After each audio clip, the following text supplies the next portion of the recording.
মোহাম্মদ হাকিম আলী, শেখ আবু জাফর,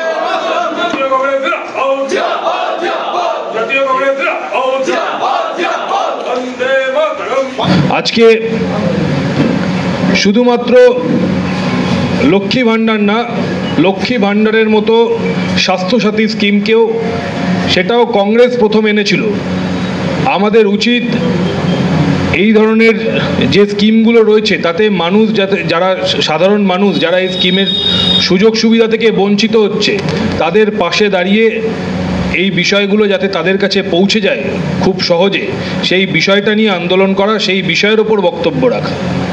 এবং পাশাপাশি আরও একটা গুরুত্বপূর্ণ বিষয় যে আমরা দেখেছি এর আগে 14 সালের আগে ভারতবর্ষে কেন পশ্চিমবঙ্গে বিজেপি বলে বিজেপি খায় না মাথায় দেয় সেই বিষয়ে মানুষ অতটা জানতো না, কিন্তু 14 সালের পর থেকে আমরা দেখছি যে যেভাবে বিজেপির বাড়বাড়ন্ত করছে এবং প্রত্যেক জায়গায় একই ধরনের বক্তব্য, হিন্দু মুসলমান হিন্দু মুসলমান।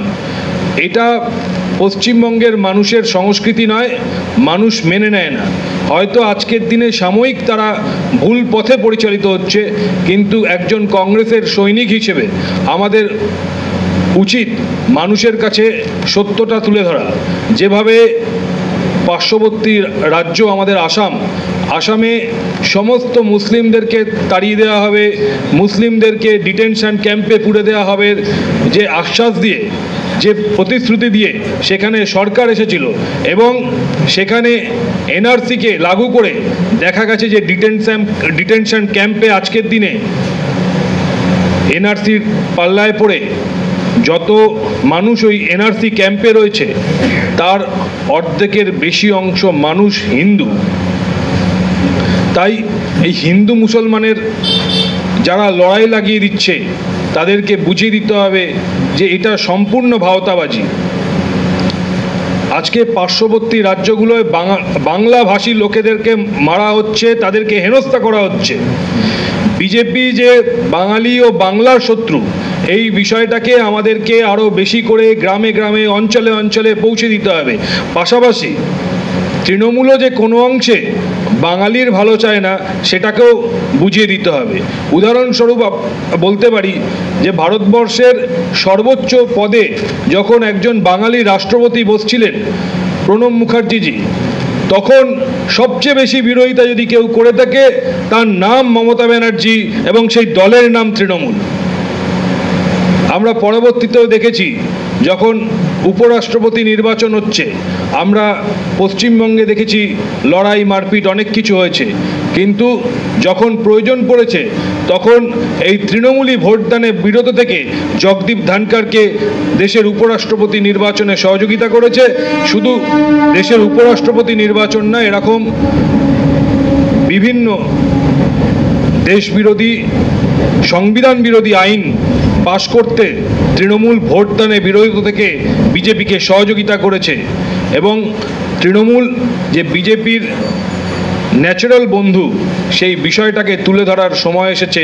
আমরা যত বেশি এই ধরনের বক্তব্য মানুষের কাছে নিয়ে যেতে পারবো, মানুষের কাছে পৌঁছে দিতে পারবো, আমি মনে করি আগামী দিনে আমাদের কংগ্রেসের ভোট ব্যাংক বাড়তে সেটা সুবিধা হবে। যে কোনো দলের ক্ষেত্রে সেই দলের সবচেয়ে বেশি তাদের করে যতদিন না এই পশ্চিমবঙ্গে যুব কংগ্রেস এবং ছাত্র পরিষদ শক্তিশালী হবে ততদিন এই বাংলায় কংগ্রেস ঘুরে দাঁড়াতে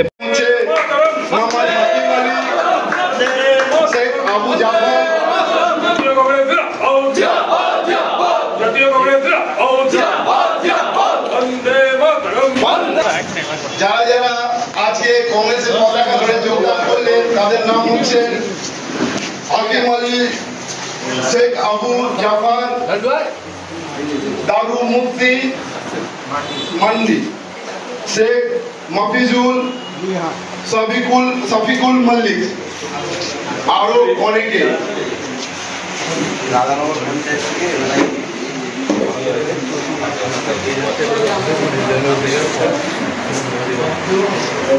জিয়াউল ভাই সংখ্যালঘু হিসেবে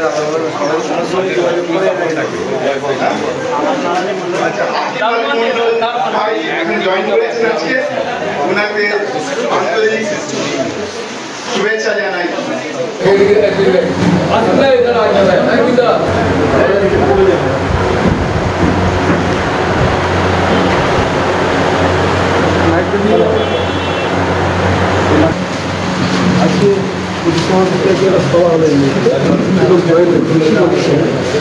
আজকে আমরা জেলা যুব কংগ্রেসের সাংগঠনিক সভা করলাম সমস্ত বিধানসভার সভাপতিদেরকে নিয়ে। জেলা সভাপতি সত্যম সিংয়ের নেতৃত্বে এই জেলায় যুব কংগ্রেসকে শক্তিশালী করার জন্য, আগামী দিনের কর্মসূচি ঠিক করার জন্য এবং সারা বাংলা জুড়ে আজকে যুবকদের যে করুণ দশা, চাকরি নেই, স্বাস্থ্যের বেহাল পরিস্থিতি, রাস্তার বেহাল পরিস্থিতি, পাড়ায় পাড়ায় মাদক দেওয়া হচ্ছে, বাংলার মা বোনরা রেপ ধর্ষণ করা হচ্ছে। আজকে এই রাজ্যের যারা মানুষ কাজের জন্য অন্য রাজ্যে গেছেন তাদের উপর, বাঙালিদের উপর যে অত্যাচার নেমে আসছে, এই সমস্ত বিষয়কে নিয়ে আমরা জেলা জুড়ে প্রতিবাদ বিক্ষোভ কর্মসূচির ডাক দিয়েছি এবং যুব কংগ্রেসের সংগঠনকে শক্তিশালী করার জন্য আমরা ঐক্যবদ্ধ হয়েছি। আগামী দিনে দেখবেন এই জেলা জুড়ে তৃণমূল এবং বিজেপির বিরুদ্ধে আমাদের লড়াই তীব্রতর হবে, আন্দোলন তীব্রতর হবে। যুব কংগ্রেসের সাথীরা সারা জেলা জুড়ে মুভমেন্ট তৈরি করবে।